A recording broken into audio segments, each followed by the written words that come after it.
So, Solo, a Star Wars story, that is the new anthology film in the Star Wars franchise. It is the 10th overall in the Star Wars franchise, the second anthology film after Rogue One from 2016. Is this movie good? Well, I was not excited to see it, first of all. I was not excited to see it because I'm not a big Ron Howard fan. He's made some good movies like A Beautiful Mind, but most of his stuff I'm either indifferent to or just really don't like. And I was not excited to see this because of the rumors coming out from production about it, that it was bad or that it was not going to be well done. And, of course, the fan reception to The Last Jedi, a movie that I really liked, but the fan reception was just so toxic and ridiculous and obnoxious that it turned me away from the franchise quite a bit. Needless to say, I was not excited to see this movie, but I did go because I've seen every Star Wars movie and I wasn't about to stop now. And this movie was a really, really pleasant surprise. I really enjoyed it. It's quite good. It's better than it has any right to be. It's better than it needed to be. It's basically a heist movie. It's something new we haven't seen in the Star Wars world before. It's basically like Ocean's 11 in space.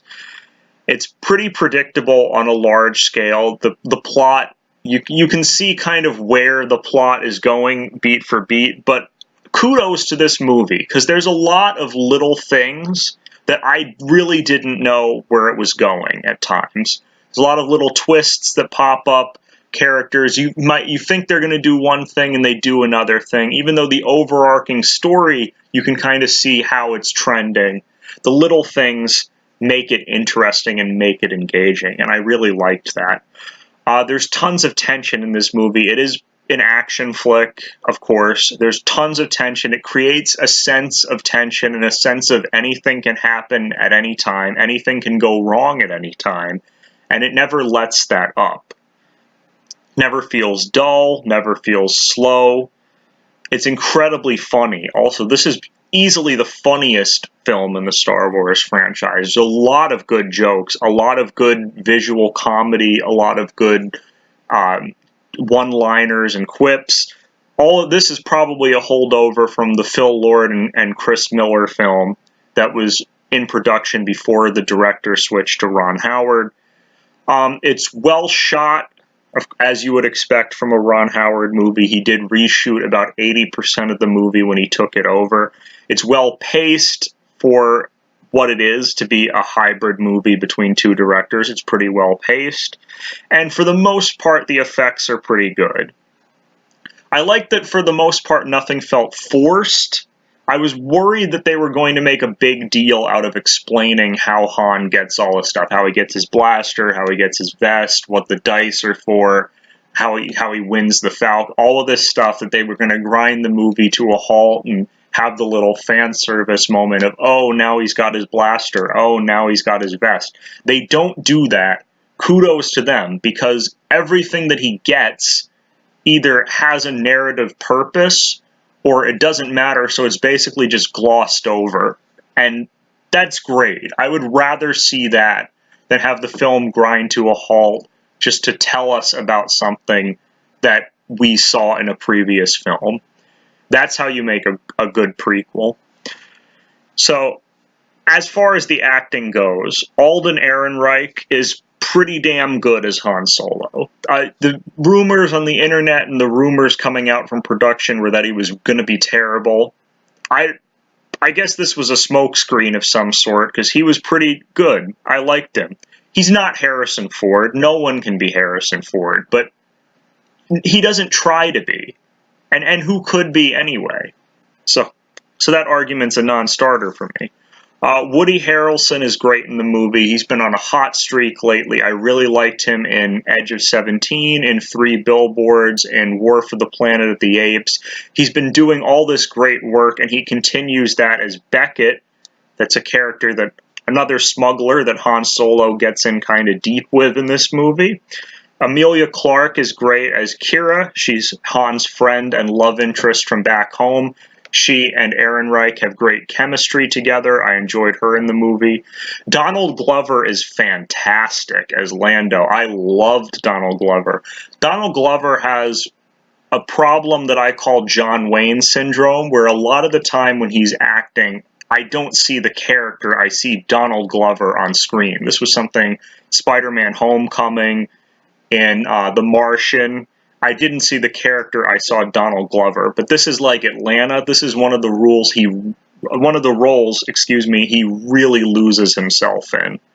He becomes Lando. I did not see a hint of Donald Glover. I saw Lando Calrissian. He was great in the movie. Phoebe Waller-Bridge, who plays his droid first mate, she's the girl from Fleabag on Amazon. She's great in this too. She's really the big surprise to me. And I liked Jon Favreau as a voiceover character. The score is great. John Powell did the main score. I like the score. He incorporates things from the John Williams Han Solo theme and some of the original Star Wars themes. It always blended well. It felt good. As far as complaints, it's weirdly lit at times. There's a lot of parts, especially early on in the film when you're on Han's home planet, where the film is really weirdly lit and strangely lit, and it's hard to follow what's going on. And there's a few other parts like that. And there is also some really bad CGI. Some of the creatures and some of the explosions look incredibly fake, especially for a Star Wars film where usually the effects are quite good.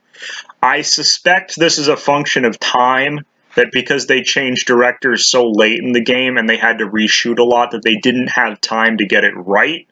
But that's no excuse. It looks terrible at times. The opening title crawl, if you go see the movie, you'll know what I mean. It's really weird. It kind of threw me for a loop just because I never seen it in a Star Wars movie before, but it also felt unnecessary. We could have gathered the information in it from a visual means in the story, or from just watching the movie, or from some kind of dialogue. But it felt weird. It felt like I was going into a Mad Max movie. It was strange. Paul Bettany is in this movie as a crime boss. He's basically like a not disgusting, gross monster version of Jabba the Hutt.